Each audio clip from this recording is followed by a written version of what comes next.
Hello, everyone. Did you know that Doctor Doom wasn't introduced in Saudi Arabia through comics, but rather he was introduced by an animated series? And no, it wasn't the Fantastic Four animated series from the 1960s, whose reruns were being shown to children all across the kingdom. It was 1981 Spider-Man animated series that was broadcasted from 1984 and continued till the late 80s. Welcome to my channel. I'm Son of Jeddah. I talk about the fandom that exists for the superheroes and villains. I talk about the fandom that exists in Saudi Arabia and the GCC so that the whole world can see that what kind of passion exists for DC and Marvel characters. So, yes, Doctor Doom wasn't introduced to Saudi fans, much of the fans in the GCC through comics,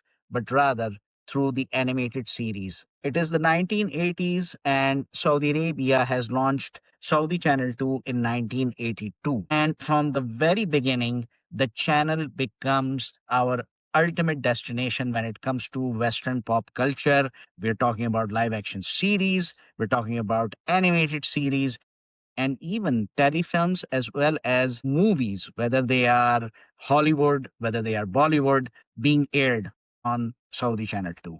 Yes, we had the best entertainment back in the 80s.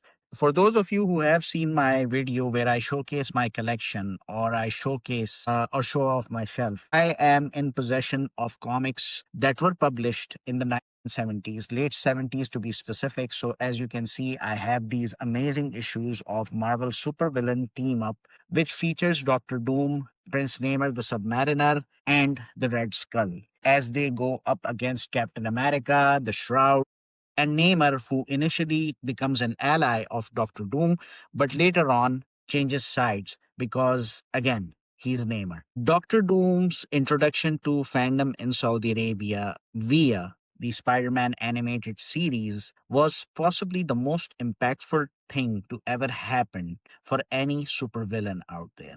This is a time when Bruce Timm and his animated series hasn't even been conceived in Warner Studios. And right now, we as kids are watching a villain whose voice can make anyone tremble. The voiceover artist who did Doctor Doom's voice in the 1981 series made everyone, every kid in Saudi Arabia, a fan of Doctor Doom from the very beginning. Mind you, the 1981 Spider Man series featured Magneto, Kingpin, the Green Goblin, but nobody was able to garner interest and create an impact on the hearts and minds of kids and teenagers as Doctor Doom. The fandom in Saudi Arabia, contrary to popular belief, is not new. The fandom exists and it exists since the 1980s. That animated series led us to collecting comic books, Marvel comics that would feature amazing stories that would revolve around Doctor Doom. And these are just the three issues I am showing you, which are the tip of the iceberg. I have some recent issues that have Doctor Doom being featured.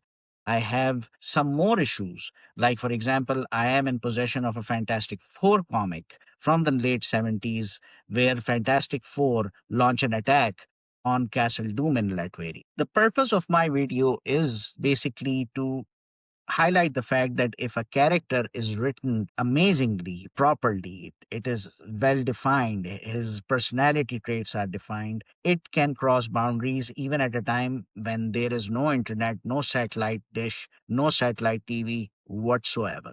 The world was pretty much disconnected back in the 80s, unlike today. Yet, Dr. Doom became a global icon well before any other supervillain could. True, we did watch the reruns of 1960s Fantastic Four series, but for some reason, I personally cannot recall seeing an episode where Doctor Doom was the antagonist. I do remember the Mole Man episode. I do remember the Galactus episode along with the introduction of Silver Surfer.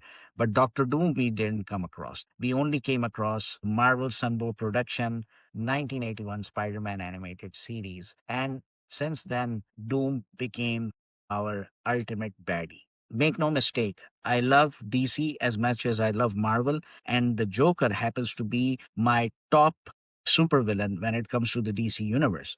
However, if I combine the two, I would always consider Doctor Doom as the alpha among alphas within the supervillain community. A lot of interpretations have been done, most notably recently by Jonathan Hickman, who again is amazing. And some of the lines that he has written for Doctor Doom are just iconic as ever. But there are others as well. John Byrne, when we in Saudi Arabia were growing up, John Byrne was at the helm of Fantastic Four, and he was writing amazing stories. But what was done for Doctor Doom, what made him an icon, what generated that impact was basically that animated series, which is the 1981 Spider Man animated series. This video comes to you at a time when Marvel has launched first out of four trailers for Avengers Doomsday. And I believe that it's really important for viewers, comic book readers, fans of Marvel, fans of superheroes, fans of supervillains to know the impact that Doom has brought in. I would not discount the fact, despite Marvel having a downtime when it comes to its past releases, especially what came after Deadpool and Wolverine, I believe that Avengers Doomsday is going to be an epic. I am really hopeful that they will do justice with Doctor Doom. Do I agree with having Robert Downey Jr., the guy who is the face of the Marvel Cinematic Universe, being hired to play Doctor Doom, Victor Von Doom? I'm okay with that. Why? Because there is a story in a what if story from the 2010s where a scenario is being imagined. What if Tony Stark and Doctor Doom, their minds had switched? And how would the universe react to this kind of change? So for me, I'm not pretty much surprised that having a guy who is known for playing Tony Stark be brought back again, but to play the role of the iconic villain, the most terrifying, if I might call it, whose personality, whose moral code is just as ambiguous as it is exciting. I believe that this movie is going to be amazing. But coming back to the point, Doctor Doom, anyone who grew up with Marvel in the 80s or the 90s, for all of us, Doctor Doom is the ultimate baddie.